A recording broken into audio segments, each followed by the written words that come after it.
পৃথিবীর ইতিহাসে রহস্যের শেষ নেই। সভ্যতা যত পুরনো স্তর উন্মোচিত হয়েছে, ততই বেড়েছে মানুষের কৌতূহল।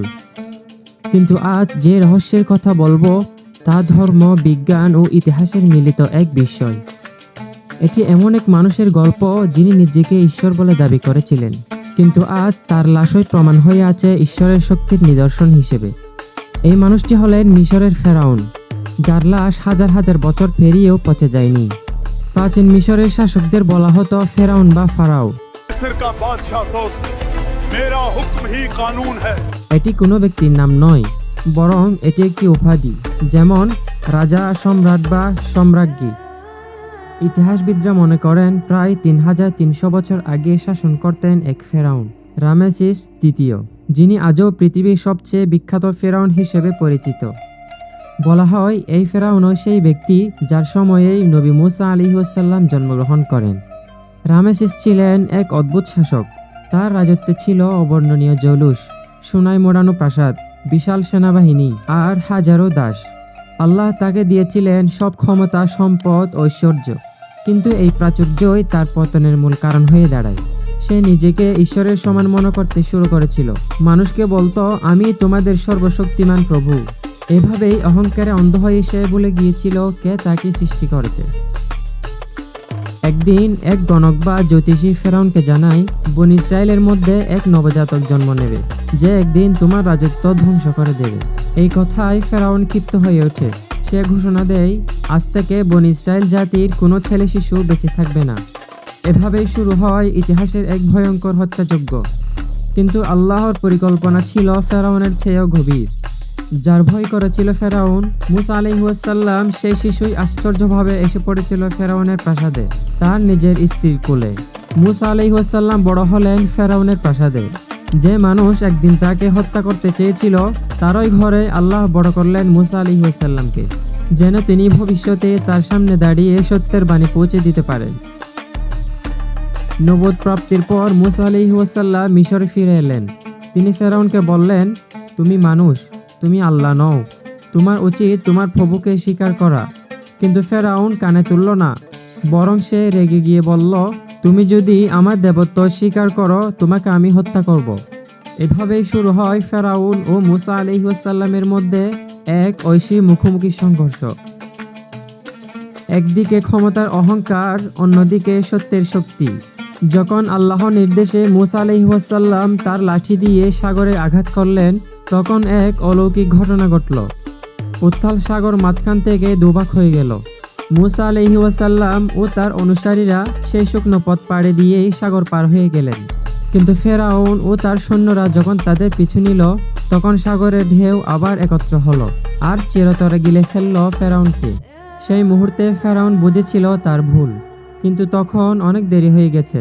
আল্লাহ তাকে মৃত্যুর আগে দেখিয়ে দিলেন যে শক্তির দাবিদার সে নিজেকে ভেবেছিল, সেটি তাকে ধ্বংস করল। কিন্তু এখানেই শেষ নয়। এই গল্পে সবচেয়ে বিস্ময়কর অংশ শুরু হয় তার মৃত্যুর পর। ইতিহাস বলে, ফেরাউন ডুবে মারা যাওয়ার পর তার দেহ পানির নিচে রয়ে গিয়েছিল হাজার হাজার বছর ধরে। কিন্তু আশ্চর্যজনকভাবে সেই দেহে কোনো পচন ধরেনি। 1881 সালে মিশরের ভ্যালি অব দ্য কিংস নামের জায়গায় প্রত্নতাত্ত্বিকরা যখন এক বিশেষ সমাধি খুঁজে পান, তখন তারা অবাক হয়ে যান। ভেতরে পাওয়া যায় এক বিশাল রাজকীয় কফিন, যার মধ্যে অক্ষত অবস্থায় শুয়ে আছে এক মৃতদেহ।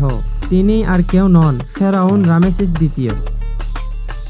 এই লাশে হাজার হাজার বছর ধরে ধুলে জমে থাকলেও তার ত্বক, চুল, এমনকি মুখের আকার পর্যন্ত স্পষ্ট ছিল। বিজ্ঞানীরা পরীক্ষা করে দেখলেন লাশে অল্পমাত্র পচনও নেই। এরপর লাশটি স্থানান্তর করা হয় কায়রোর মিশরীয় জাদুঘরে। সেখানে আজও কাচের কফিনে সংরক্ষিত আছে ফেরাউন। এরপর ফ্রান্সের সরকার প্রত্নতাত্ত্বিক গবেষণার জন্য ফেরাউনের লাশ চাইল, কিন্তু তখন মিশরীয় সরকার জানালো, ফ্রান্সে জীবিত বা মৃত যে প্রবেশ করুক না কেন, তার পাসপোর্ট থাকতে হবে। তখনই তৈরি করা হয় বিশ্বের সবচেয়ে অদ্ভুত এক পাসপোর্ট, এক মৃত মানুষের জন্য। আর সেই মানুষটি ছিলেন ফেরাউন। ফ্রান্সের লাশটি নিয়ে গবেষণার দায়িত্ব দেওয়া হয় বিখ্যাত বিজ্ঞানী প্রফেসর ময়েজ বুখাইলিকে। বুখাইলি লক্ষ্য করেন ফেরাউনের শরীরে প্রচুর লবণের স্তর লেগে আছে। তিনি ধারণা করলেন ফেরাউন সাগরের পানিতে ডুবে মারা গিয়েছিল, কারণ লবণ ছাড়া এই স্তর তৈরি হওয়া সম্ভব নয়। আরও অবাক করা বিষয় হলো তার শরীরে এমন কিছু ক্ষত চিহ্ন পাওয়া যায় যা শুধুমাত্র পানির প্রচণ্ড ঢেউয়ের ধাক্কায় হতে পারে।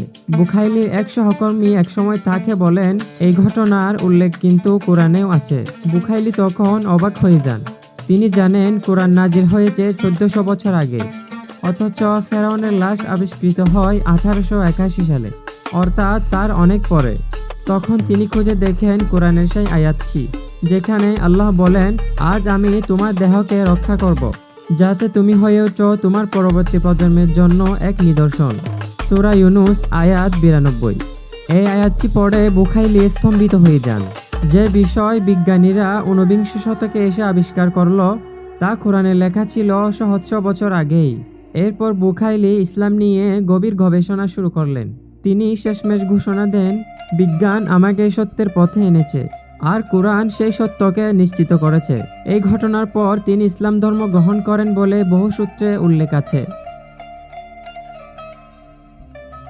আজও কায়রোর জাদুঘরে সেই ফেরাউন নিঃশব্দে শুয়ে আছে। হাজার হাজার বছর পেরিয়ে গেছে, কিন্তু তার লাশ আজও যেন সাক্ষী হয়ে আছে এক অলৌকিক বাস্তবতার। মানুষ যতই বড় হোক, আল্লাহর সামনে সে তুচ্ছ। এই গল্প শুধু আমাদের ইতিহাসের নয়, এক চিরন্তন বার্তা দেয়, অহংকারের পরিণতি সর্বদা ধ্বংস, আর সত্যের শক্তি সময় যতই পেরিয়ে যাক কখনো মরে না। হাজার বছর পরও ফেরাউনের লাশ আমাদের মনে করিয়ে দেয়, মানুষ নয় চিরন্তন, সেই শক্তি চিরজীবী যিনি সব সৃষ্টি করেছেন।